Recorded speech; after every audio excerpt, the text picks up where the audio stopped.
Convido o mestre em Direito Tributário pela UFMG, especialista em Direito da Economia e da Empresa pela FGV, diretor do Instituto de Estudos Fiscais, IF, professor dos cursos de pós-graduação em Direito Tributário da PUC-Minas e da FDMC, foi vice-presidente da Comissão de Direito Tributário da OAB-MG e conselheiro de Política Tributária da FIENG, sócio fundador do escritório Henriques Advogados, Dr. Guilherme de Almeida Henriques, com a palestra Tributação de Startup.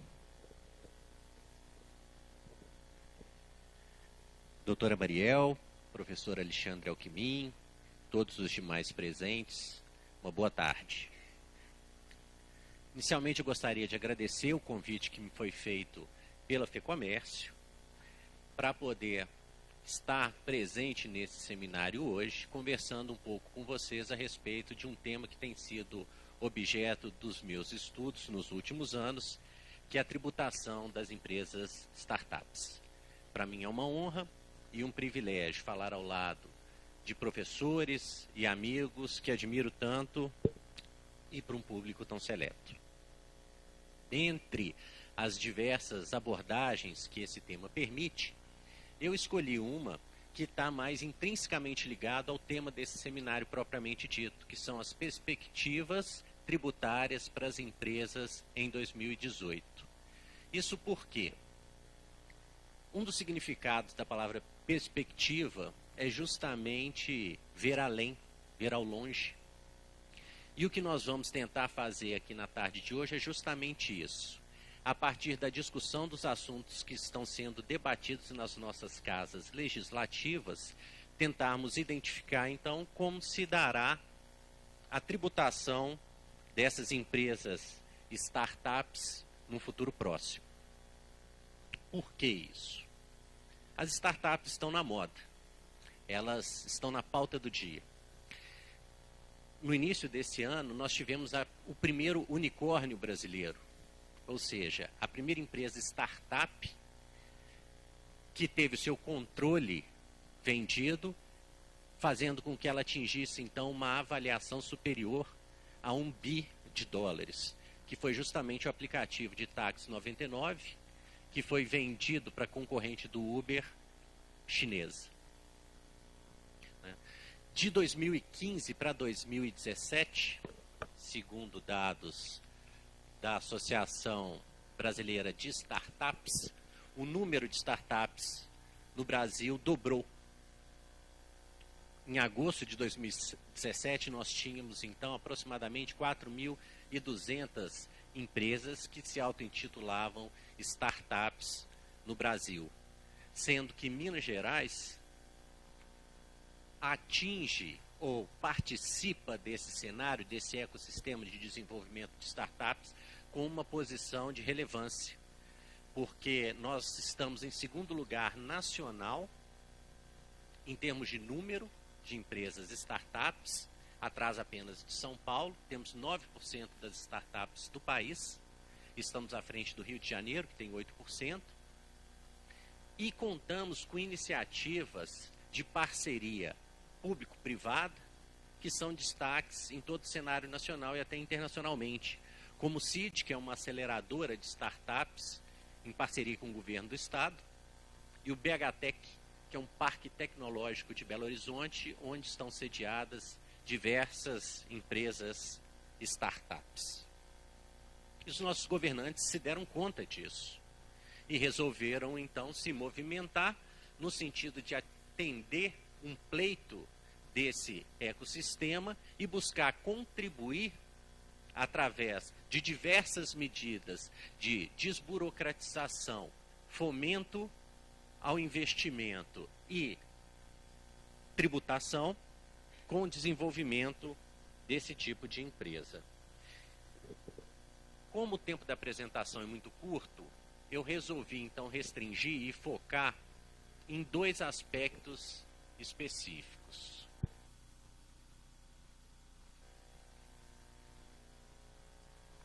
Que estão em debate atualmente nas nossas casas legislativas. Uma em âmbito estadual e outra em âmbito federal. E busquei, com isso, atingir as duas pontas dessa relação. Uma, o empreendimento, sob a ótica do empreendimento, e a outra, a tributação sob a ótica do investidor, no nosso caso, o investidor anjo. Então, na primeira parte dessa exposição, eu vou apresentar alguns pontos, críticas e sugestões relativos ao projeto de lei estadual número 3.578, de 2016, que institui uma política estadual de incentivo, fomento e estímulo às startups em Minas Gerais. E o segundo ponto, o projeto de lei complementar número 494, de 2017, que desonera o investimento anjo no Brasil. Então vamos começar do início. De que a gente está tratando?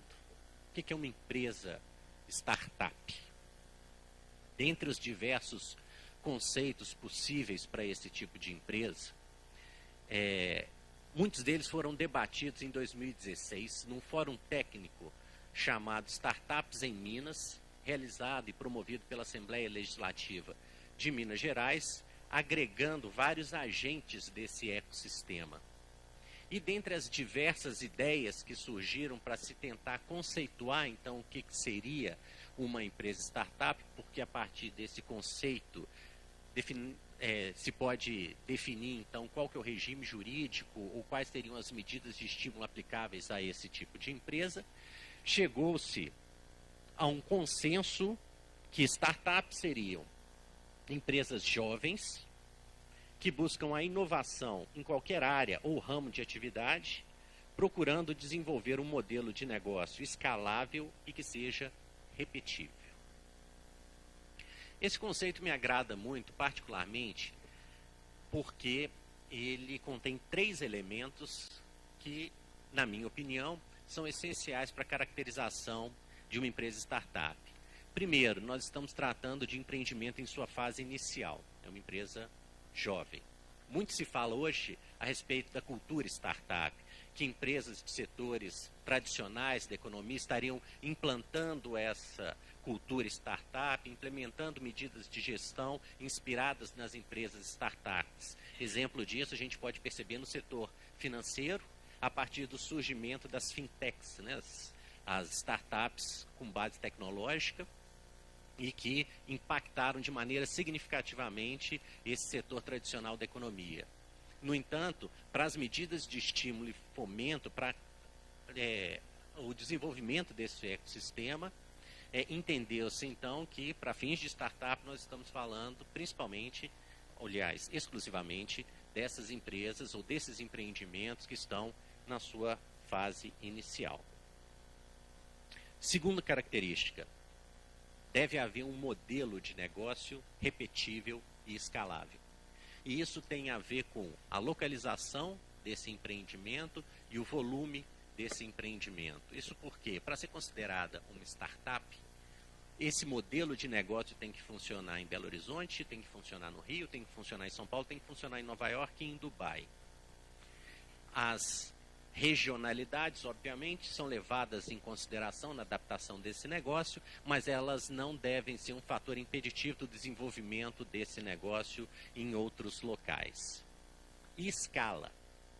Esse negócio deve funcionar para 100 pessoas, 10 mil pessoas ou 100 mil pessoas, sem que haja uma alteração muito significativa em termos de custo. Ou seja, obviamente, aumento da escala vai levar a uma complexidade maior desse negócio, mas ela não deve ser acompanhada de maneira proporcional pelo aumento de custo na prestação desse serviço, no fornecimento desse produto, que é o objeto dessa empresa startup. E o terceiro elemento é que deve ser uma empresa, um empreendimento que promova a inovação. Não necessariamente com base tecnológica ou relacionada a negócios de internet. Apesar de que muitas das startups desenvolvem negócios relacionados à internet ou com bases tecnológicas, obviamente, em função do custo reduzido desse tipo de empreendimento. É muito mais barato do que se eu resolver investir, por exemplo, em biotecnologia. No entanto, não exclusivamente na internet, não exclusivamente com base tecnológica, mas esse modelo de negócio deve ser inovador, deve ser disruptivo, ou seja, ele deve romper com um modelo de negócio existente até então, promovendo assim essa inovação, essa mudança de paradigma que justifique a caracterização dessa empresa como uma startup. Pois bem, apesar de particularmente eu entender que esse conceito está muito bem construído e ele ter constado na própria exposição de motivos do projeto de lei número 3.578, não foi essa opção legislativa ao tentar direcionar essa política de desenvolvimento das startups no próprio corpo do projeto de lei. Optou-se por uma técnica legislativa que, ao invés de conceituar as empresas startups, ela acabou relacionando uma série de atividades que, em tese, seriam promovidas, desenvolvidas ou exploradas por empresas startups, fazendo jus, assim, às medidas de incentivo e estímulo previstas no projeto de lei. Dentre essas atividades, a gente pode verificar na apresentação, né, prestação de serviços de e-mail, hospedagem, desenvolvimento de sites, etc. Bom, como todos sabem, quando se quer excluir alguém, a primeira coisa que se faz é uma lista. Porque a partir do momento em que se concluir essa lista, automaticamente todos que não estão ali relacionados estão excluídos. Né? E não é difícil prever, né, num ambiente inovador como é esse de atuação das startups, que amanhã vai surgir numa garagem um modelo de negócio inovador e que, não obstante não esteja previsto nessa lista relacionada pelo projeto de lei, em razão do seu conceito, da sua inspiração, do seu modelo de negócio, faça jus a esses mesmos benefícios e estímulos previstos no projeto de lei. Sendo assim, a minha primeira crítica relativamente a esse projeto que vem sendo debatido na Assembleia Legislativa refere-se justamente à sua técnica legislativa, que não entendo a melhor. Ao deixar de conceituar startup para adotar uma lista de atividades passíveis de serem executadas por essas empresas startups, esse projeto de lei torna-se excludente e, portanto, ele já nasce ultrapassado.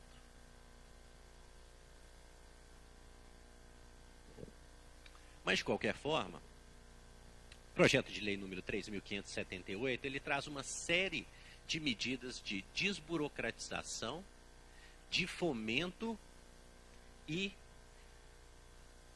de incentivos fiscais às empresas startups. Todas elas, em sua concepção, muito louváveis.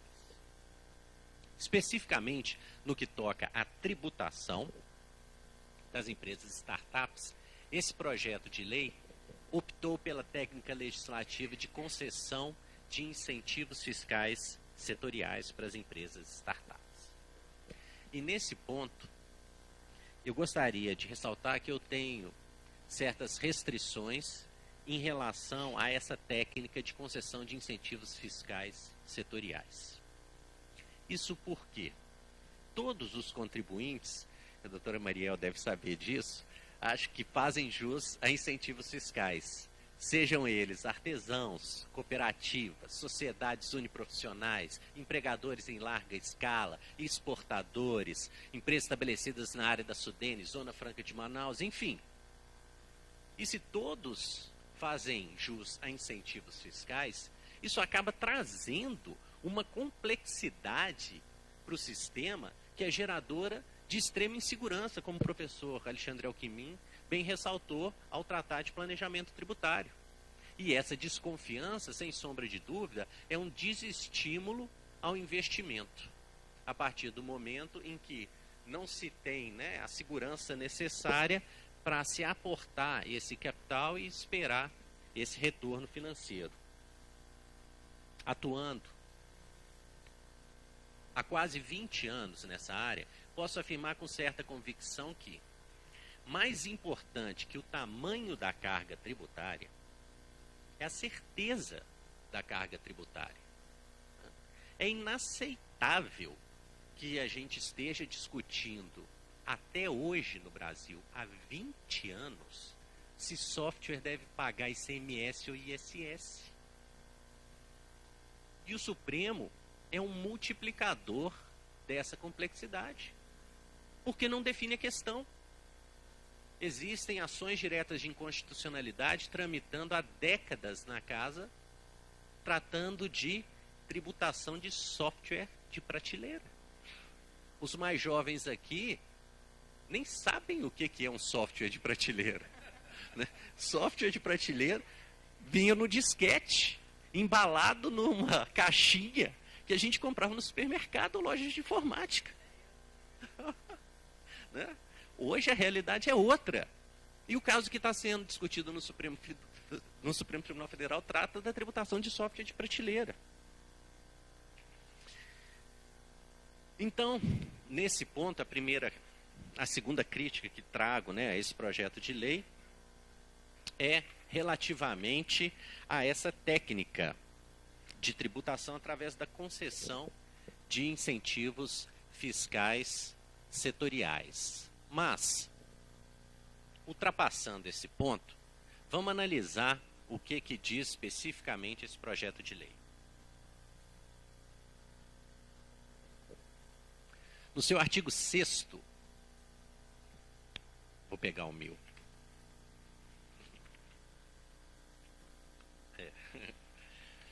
Existe a previsão de que o Estado adotará e regulamentará políticas de incentivo ao setor, com a criação de um sistema de tratamento especial com regime tributário diferenciado para startup em criação ou fase de consolidação. E aqui vem a minha segunda crítica a esse projeto de lei, porque a sua redação é imprecisa. A técnica legislativa não é melhor, porque ela não define quais os tributos estaduais estariam abarcados por esse regime tributário diferenciado. Nós estamos falando dos impostos? Quais impostos? Estamos falando das taxas? Quais delas? Mas vamos admitir, então, que a gente esteja tratando do ICMS, que é o principal imposto estadual em termos de arrecadação. Se nós estivermos tratando do ICMS, esse projeto nasce morto. Né? Como sabe muito bem, né, Branco? Concessão de incentivos fiscais em âmbito de ICMS, ela exige aprovação pelo Conselho de Política Fazendária, o CONFAS.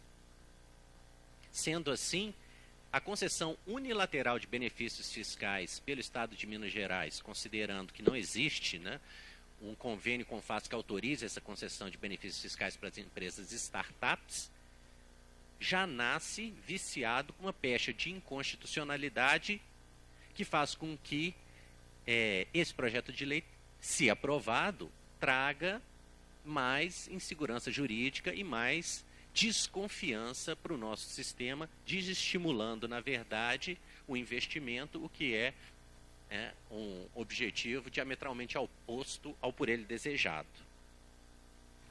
E o que chama a atenção é que, mesmo com esse vício de constitucionalidade que é gritante, a Comissão de Constituição e Justiça da Assembleia Legislativa de Minas Gerais aprovou o referido projeto de lei. Então, para que a gente possa continuar nessa análise, a gente vai assumir, então, que esse incentivo fiscal seja constitucional, doutora Mariel. Vejamos, então, as disposições desse benefício fiscal. Parágrafo 1º. Fica isenta do recolhimento dos tributos estaduais por 12 meses a startup com receita bruta bimestral de até 30 mil e, no máximo, 5 funcionários.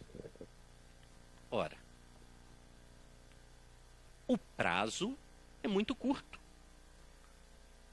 Ainda que se considere o prazo do parágrafo 2º, né, de 2 anos, nesse prazo, a maior parte das empresas startup está na versão beta. Né? Ela ainda está testando o seu produto ou seu serviço junto a uma comunidade pequena antes de lançá-lo ao mercado consumidor propriamente dito. Estão experimentando o chamado sandbox, né, o crescimento dentro da caixa de areia, para depois fazer efetivamente o lançamento no mercado. Então, nesse período de 1 a 2 anos, para fins de incentivo fiscal ligadas a empresas startups que têm que fazer esses desenvolvimentos e essas inovações, vão levar à conclusão de que, ao final da versão beta, quando o produto ou serviço estiver pronto para ser lançado ao mercado, quando essa startup começar a oferir receitas, ela já não mais vai fazer jus aos benefícios fiscais previstos no projeto de lei, o que é uma incongruência. Segundo ponto, os limites são muito baixos. Ainda que se pense numa startup que esteja operacional, faturando, pensar numa receita mensal de R$ 15.000 e uma folha de 5 empregados, os dois limites são inconsistentes entre si. Porque realmente, se uma empresa consegue, doutora Mariel, implementar o seu negócio com uma receita mensal de R$ 15.000, pagando seus custos fixos, uma folha de 5 empregados e os encargos trabalhistas, realmente essa empresa tem um modelo de negócio muito disruptivo, né? Convenhamos. Então, os limites são inconsistentes entre si. Razão pela qual tem mais críticas em relação à admissão desses benefícios fiscais da forma como eles são postos. Me parece que buscou-se, assim, estar inserido dentro desse ecossistema de startups, mas com medidas de incentivo e estímulo, pelo menos sob o ponto de vista tributário, que não vão surtir muito efeito. Mas avancemos então um pouco nessa análise. No artigo 10 desse projeto de lei,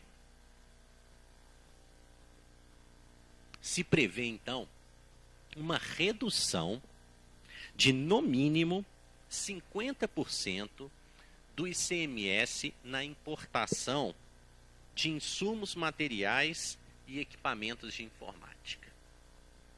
E aqui o equívoco me parece ainda mais grave, pois esse projeto de lei acaba criando um tratamento tributário discriminatório em relação à indústria nacional, o que lhe retira a competitividade. Para os casos em que esses equipamentos de informática, essas máquinas, esses bens de capital, enfim, não tiverem similares nacionais, nós já temos instrumentos previstos na nossa legislação, através dos regimes especiais de tributação, que permitem o diferimento do ICMS incidente sobre esse tipo de importação, depois de um laudo da ABIMAC, apresentado constatando a ausência de similar nacional. Então, a medida é inócua. E quando houver similar nacional, aí a medida esbarra no texto constitucional, porque cria um tratamento discriminatório privilegiando o produto importado em detrimento do produto nacional, e criando uma situação de verdadeira concorrência desleal para os produtos nacionais e desestimulando a fabricação em território brasileiro, o que, na verdade, não é admitido pelo texto constitucional. Mas, para não ficar somente nas críticas, existem duas medidas que eu entendo particularmente que estimulariam esse ecossistema das startups sem esses mencionados vícios de constitucionalidade. Isso porque, recentemente, em 2016, final de 2015, início de 2016, o governo do Estado adotou duas medidas que me parecem ser um duro golpe ao desenvolvimento das startups no Estado. A primeira delas foi majorar em 50% a alíquota do ICMS incidente nas operações internas com produtos de informática e automação. Um aumento de 50% na alíquota realmente é um aumento considerável que pegou o setor de surpresa e vem sofrendo sérias críticas justamente por contrariar o espírito almejado pelo projeto de lei que busca, na verdade, estimular e incentivar as startups. E uma segunda medida, também promovida pelo governo do Estado, foi aquela que majorou a base de cálculo das operações com software. Até então, né, as operações com software para fins de ICMS só sofriam tributação naquilo que se conheceu no passado como suporte físico, suporte informático, né, que seria o disquete, que seria o CD, que seria eventualmente um hardware que vai com software embarcado. Mas hoje em dia a gente sabe que o segmento que mais cresce é o denominado SaaS, né, que é a utilização do software as a service. Então, vocês acessam o provedor, né, no próprio portal do desenvolvedor do software e através desse acesso online fazem uso daquelas utilidades fornecidas por aquele software, de forma que não existe mais esse suporte físico do software que antigamente era utilizado para que se pudesse, então, licenciar esse software de maneira escalável. Então, o que me parece possível e de maneira relativamente simples é reverter essas medidas. Restabelecer a alíquota de 12% nas operações com produtos de informática e automação e restabelecer as bases de cálculo previstas antes da alteração promovida em 2016 para as operações com software. É óbvio que, no momento atual, se falar em tributação de suporte físico, realmente pode parecer pré-histórico. Mas o objetivo principal aqui é simplesmente afastar a guerra fiscal estabelecida com os municípios, considerando que a atividade de desenvolvimento e licenciamento de software tem previsão, competência constitucional e prevista na Lei Complementar 116 para ser tributado pelos municípios e não pelos estados. Então, quando se tiver uma operação com um hardware grande que vem com software embarcado, a mercadoria, o hardware, o suporte físico, sendo tributado pelo ICMS e o licenciamento do software propriamente dito sendo tributado pelo ISS, como vinha sendo até 2015, quando foram promovidas essas alterações. Obviamente, esse tipo de medida teria de vir acompanhado de um estudo econômico que mensurasse, né, o impacto financeiro, o impacto econômico para o erário relativamente a essa suposta desoneração tributária e para se equalizar qual seria, então, essa redução de alíquota base de cálculo, teria que se mensurar quais seriam as medidas compensatórias, né? E se a redução dessas alíquotas e dessas bases de cálculo seriam capazes de promover um aumento na atividade econômica a justificar tais reduções, ou mesmo outras medidas de compensação para outros setores que são menos sustentáveis ou que tenham que o governo não tenha tanto interesse em estimular o desenvolvimento no Estado por serem socialmente ou ambientalmente questionáveis.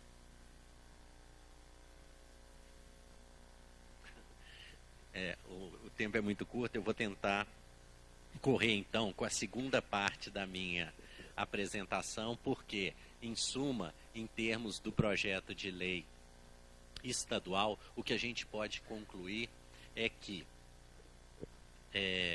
da forma como ele está hoje, ele parece mais uma propaganda do que um benefício propriamente dito, já que vai ser pouco eficaz.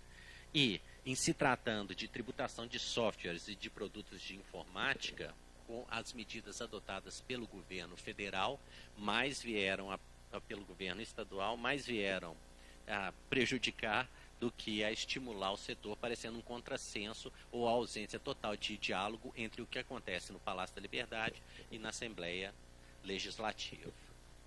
Eu vou tentar ser sucinto, então, na segunda parte da minha exposição, mas é importante que a gente trate também da outra ponta dessa relação. que é a parte do investidor, no nosso caso, especificamente o investidor anjo. E o que são os investidores anjos, né? A Anjos do Brasil é uma organização sem fins lucrativos que criou uma rede desses investidores buscando fomentar esse investimento anjo no nosso país. E ela define investidor anjo como aquele que investe o seu próprio capital nessas empresas startups, possuindo 3 características específicas: smart money, participação minoritária e ausência de posição executiva. Ou seja, o investidor anjo, ele não é um mero capitalista, um investidor capitalista. Ele agrega valor àquele investimento. Ele traz uma monitoria, ele traz uma consultoria informal, ele serve como um coach daquele negócio. Ele tem experiência naquele modelo de negócio, no ambiente empresarial, e ele vai agregar valor não só com o aporte de capital que vai realizar, mas também com essa monitoria que vai realizar para a sua investida. Mas, apesar disso, ele não vai possuir uma participação societária, ele não vai se tornar uma posição executiva, ele não vai se tornar, né, um funcionário, um diretor, um estatutário daquela empresa. Essa consultoria vai se dar de maneira informal.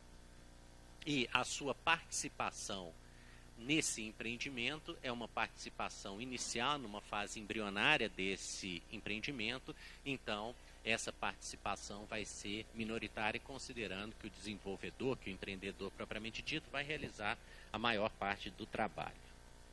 Pois bem, então qual seria o entrave a esse tipo de investimento no Brasil? O mesmo que em todos os demais negócios, o risco. Como vocês puderam perceber nas palestras, né, nos painéis da parte da manhã, empreender virou atividade de risco no Brasil. E qual foi a forma, então, encontrada pelo legislador para minimizar esse risco? Já que a limitação de responsabilidade por parte da legislação societária tornou-se muito frágil, muito sensível no nosso país. Criou, então, um modelo de contrato de participação para que esse investidor anjo pudesse aportar, então, capital nessas empresas, sem que esse aporte de capital fosse considerado receita e nem que passasse a constar no seu capital social, eximindo assim esse investidor anjo de responsabilidade pelas dívidas dessa empresa de quaisquer natureza. Essa alteração foi promovida pela Lei Complementar número 155, que trouxe diversas alterações ao Estatuto da Micro e da Pequena Empresa, estabelecido aí, instituído pela Lei Complementar número 123. E nesse ponto é importante chamar a atenção para o seguinte fato: considerando que esse contrato de participação está inserido dentro de um contexto de micro e pequenas empresas, ele não se limita às empresas startups. Todas micro e pequenas empresas fazem jus a esse tipo de investimento anjo. E também não está limitado às empresas optantes pelo Simples Nacional. Independentemente do regime de tributação, essas micro e pequenas empresas estão, então, passíveis de receberem esse tipo de investimento, desde que ele seja feito pelo prazo máximo de 7 anos e que esse investidor anjo, guardando as suas características originais, não participe da gerência nem do quadro executivo dessa empresa, não podendo assim ser responsabilizado por essa dívida. Mas um ponto que chama atenção, porque é uma inovação dentro do conceito de investidor anjo, é que no âmbito da Lei Complementar número 155, esse investimento pode ser feito tanto por pessoas físicas quanto por pessoas jurídicas, incluindo aí fundos de investimento, fundos sementes, venture capital, private equity, ou seja, ampliou-se sim o conceito de investidor anjo de forma a sair daquele investimento original e ganhar um pouco mais de robustez. E como vai se dar então a remuneração desse investidor anjo? Basicamente de 3 formas. A partir da participação nos resultados dessa startup, não limitados então a 50%, já que ele não pode ter o controle. Através do exercício de resgate do direito de resgate desse investimento corrigido pela inflação e através da venda consentida da titularidade do aporte de capital para terceiros. Então, como que o investidor ganha dinheiro? Através de participação, através do resgate do seu investimento corrigido ou através da venda desse aporte de capital por ele realizado, desde que autorizado pelo empreendedor, pela sua investida, obviamente.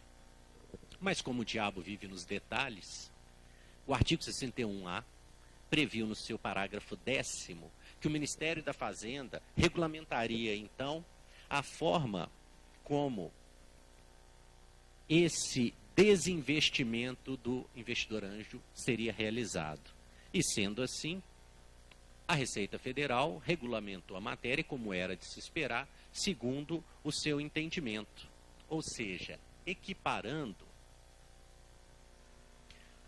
o investidor anjo àquele investidor numa aplicação de renda fixa ou variável tradicional para uma instituição financeira.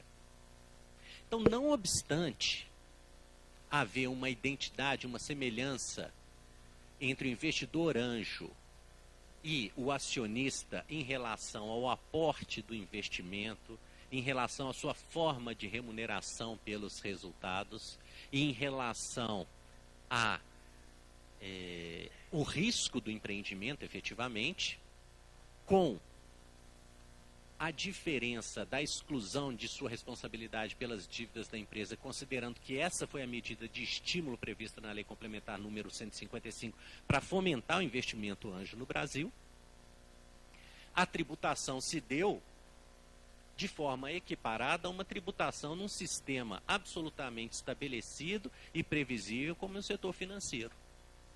Ou seja, o risco é incomparável entre uma empresa startup e uma empresa do setor financeiro, e uma instituição financeira tradicional. Mais da metade das startups encerram suas atividades antes dos primeiros 4 anos de vida, segundo os últimos levantamentos do Sebrae. Então, me parece um contrassenso que se queira estimular ou fomentar esse tipo de ecossistema através dessa medida, em contrapartida, se configure uma forma de tributação equiparada às instituições financeiras tradicionais. O resultado, obviamente, não poderia ser outro. Questionamentos quanto à constitucionalidade dessa instrução normativa.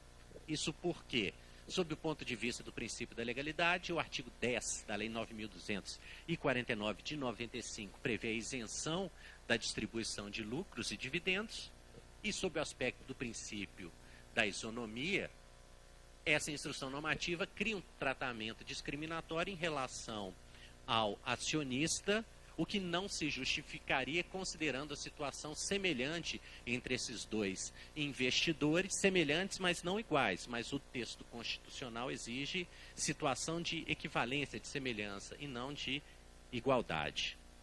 Então, com isso, o que eu quero dizer, concluindo a minha palestra, é que a Receita Federal acabou por aumentar a desconfiança e aumentar a complexidade do sistema e desestimular o investimento, justamente o objetivo contrário àquele almejado pela Lei Complementar 155. E a reação não tardou.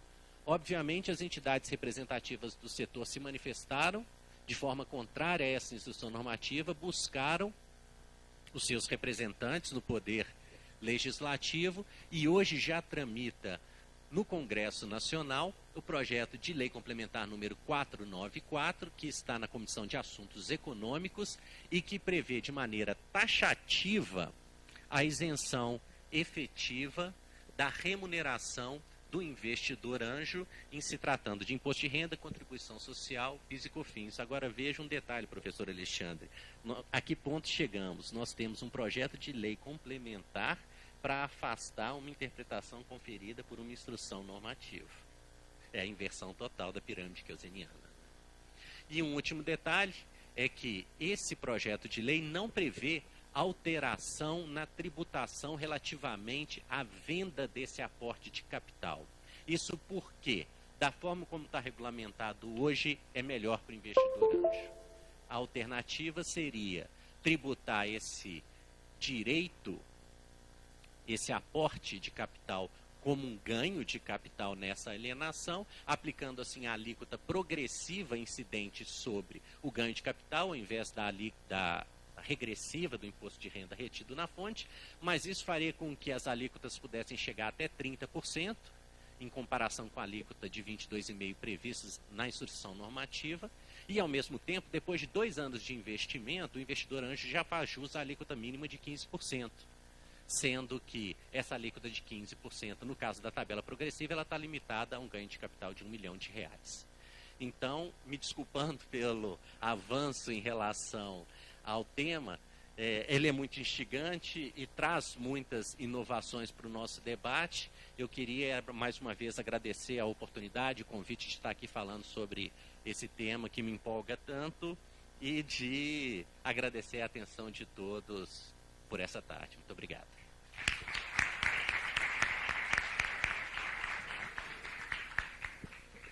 Agradeço a excelente palestra do Dr. Guilherme, que trouxe aí diversos esclarecimentos sobre essa área tão nova, tão atual, que são as startups. Vem crescendo cada dia mais a abertura desse modelo de negócio, e especialmente com destaque às considerações entre a efetividade da norma, o legislativo e a realidade das empresas, isso, especialmente no que diz respeito à esfera tributária.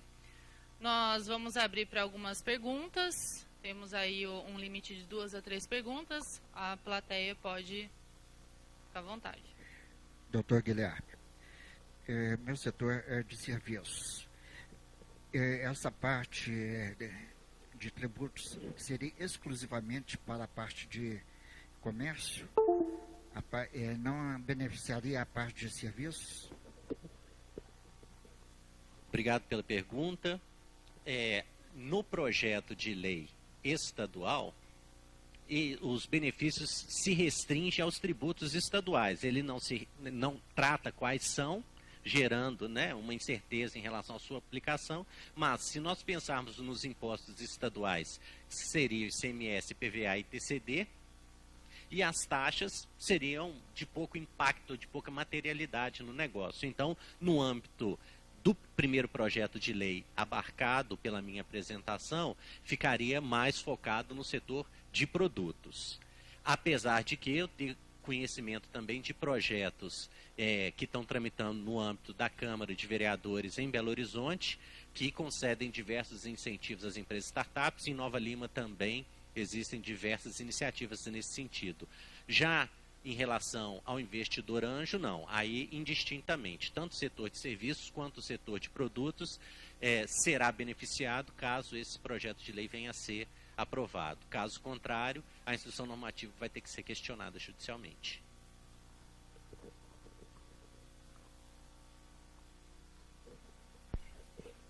Guilherme, qual que seria a vantagem objetiva em fazer o investimento como investidor anjo, ao invés de aportar como sócio não administrador? Porque a responsabilidade está limitada à administração. Se a empresa quebrar, ela não vai ter como devolver. Qual que seria o recurso que foi aportado? Qual que seria a vantagem? Porque isso eu realmente não consegui ver, porque é muito melhor, às vezes, ser tributado como ganho de capital, no recebimento, no resgate das ações, sem qualquer limitação com relação ao valor do resgate, ou receber a distribuição do lucro como dividendos não passíveis de tributação, do que parece-me aderir à situação de investidor anjo e sofrer todas essas limitações, principalmente depois dessa regulamentação pela Receita Federal. O que você acha? Eu concordo plenamente, né? Se nós formos considerar a forma como ela está estabelecida hoje, a instrução normativa realmente é um desestímulo. O que a gente pôde perceber, por exemplo, no BHTEC e no CID, é que, após a regulamentação, não houve nenhuma materialização de investimento anjo. Eu prefiro ser sócio, né, a ser um investidor anjo, já que vou ter tributados os meus dividendos. A alternativa seria questionamento judicial, mas gerador de complexidade e insegurança. Então, hoje, realmente, da forma como se está legislado o investimento anjo, ele não traz nenhum benefício. E tem mais alguma pergunta?